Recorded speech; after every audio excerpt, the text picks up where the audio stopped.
folks, Ms. Gosling here. In this video, we are going to be talking about work and the electric potential. By the end of this video, you will be able to solve problems involving the electric potential difference. So let's go ahead and get started. So let's start by recapping the definition of potential difference. So as you should remember from our very first video, the potential difference is the work required to move one unit of charge between two different points. And so we define the potential difference, PD, as between 2 points as the work done, W, when one unit of charge Q moves between the 2 points. So the thing that's important to remember here, guys, potential difference, right? We can only talk about potential difference if we have two reference points. So let's go ahead and jump into a problem and we'll talk about what that all means. So here's our example problem. A cell has a terminal voltage of 1.5 volts and can deliver a charge of 460 coulombs before it becomes discharged. Calculate the maximum energy the cell can deliver. So let's go ahead and start, as we always do, by working through our guess method. And so what we're going to do is we're going to go ahead and list out our givens.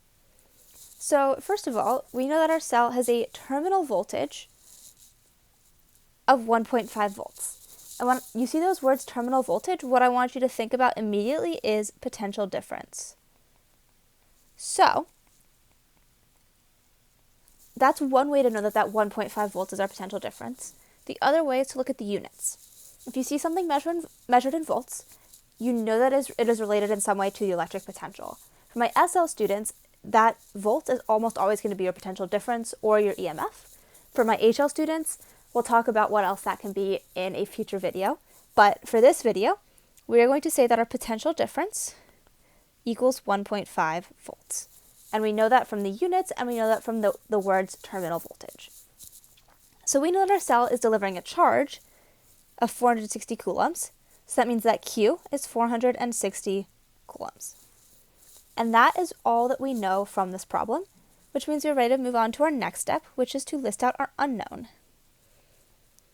So from the question, we can see that we're trying to figure out maximum energy that the cell can deliver. So another way to rephrase this last sentence is to say how much work can the cell do. So our unknown is going to be work. And now that we've kind of turned the language of this problem into the language of our equation, it should be pretty easy to figure out which equation that we'll be using. And the equation we'll be using is, of course, our equation that we just talked about in the previous slide.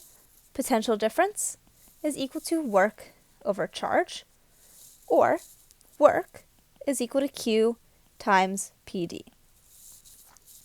And we are now ready to go to our substitute and solve steps. So work is equal to Q times PD. So work is equal to 460 times 1.5. And when I stick that in a calculator, what I find is that my work is 690 joules. And remember there, guys, our units for work is going to be joules. So there you have it, folks. You have solved this problem. Let's go ahead and move forward. Because there's one last thing I want to talk about before I finish off this video, and that is the electron volt. And again, this is a vocabulary word that we introduced in the very first video, but I want to remind you all what it is, and it's going to be the energy gained by an electron when it moves through a potential difference of 1 volt. So right here, we've got our charge, which is the charge on the electron, and we've got potential difference, which is, of course, PD. And so the electron volt is actually going to be a unit of energy. And as you can see here, an electron volt is equal to 1.6 times 10 to the negative 19th joules. And the electron volt is something that is very useful because often when we're talking on an atomic level, we're talking about very, very small amounts of energy. And so instead of using these tiny, tiny numbers like we see here in joules, we can instead use electron volts and have much nicer numbers to deal with. So I want to try one last problem that involves using the electron volt to figure out how much work is done. So here we have an electron that is initially at rest, and it is accelerated through a potential difference of 180 volts. So for the electron, we are going to first calculate the gain in kinetic energy, and then we are going to calculate the final speed of the electron. So let's go ahead and start by listing out our givens. So one thing that I know is I know the potential difference of my situation. So I know that we are going through a potential difference of 180 volts. And I also know that the charge on the electron is 1.6 times 10 to the negative 19th coulombs. And I can solve this problem the way we solved the earlier problem, using work is equal to V over Q. But I am not going to do that. Instead, what I'm going to do is I'm going to go ahead and find the work that is being done so that is the work being done on the electron, which is going to be its gain in kinetic energy. I'm going to go ahead and calculate that in electron volts. So remember, an electron volt is the amount of energy that, one electron volt is the amount of energy that an electron gains when it goes through a potential difference of 1 volt. So if we're going through a potential difference of 180 volts, our electron is going to gain, so for part A, our electron is going to gain 180 electron volts of energy. And I can really easily convert that to joules by just multiplying it by our factor, by our conversion factor.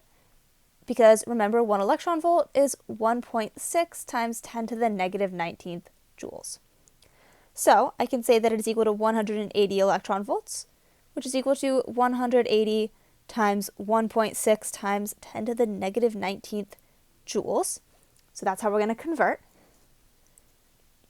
And what I'll get is that my electron is going to gain 180 electron volts of energy, or 2.9 times 10 to the negative 17th joules of energy.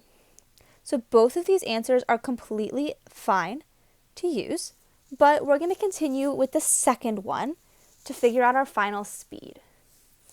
So remember that kinetic energy is equal to 1/2 mv squared, or mv squared over 2. The other thing that's important to know is the mass of the electron, which is 9.1 times 10 to the negative 31st kilograms.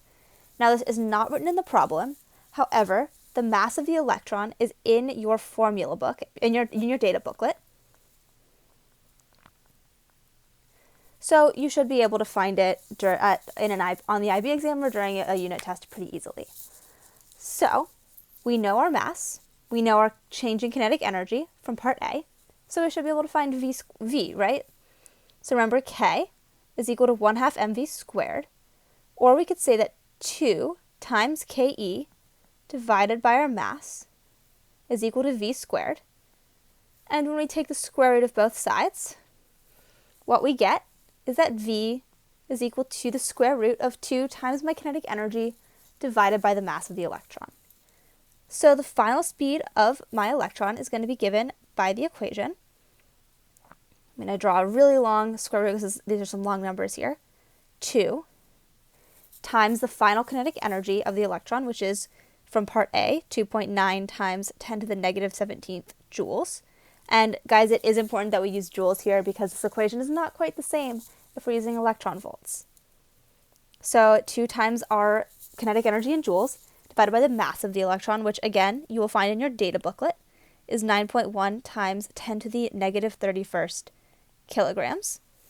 And when I solve this all out, what I get is that the final velocity of my electron is going to be 8.0 times 10 to the negative 31st kilograms. And there you have it, folks. You now have learned how to use both the electron volt and our potential difference to figure out energy changes in electromagnetic situations. So takeaways. First of all, potential difference is the work required to move a charge between 2 points. And secondly, the electron volt is a useful unit for measuring energy.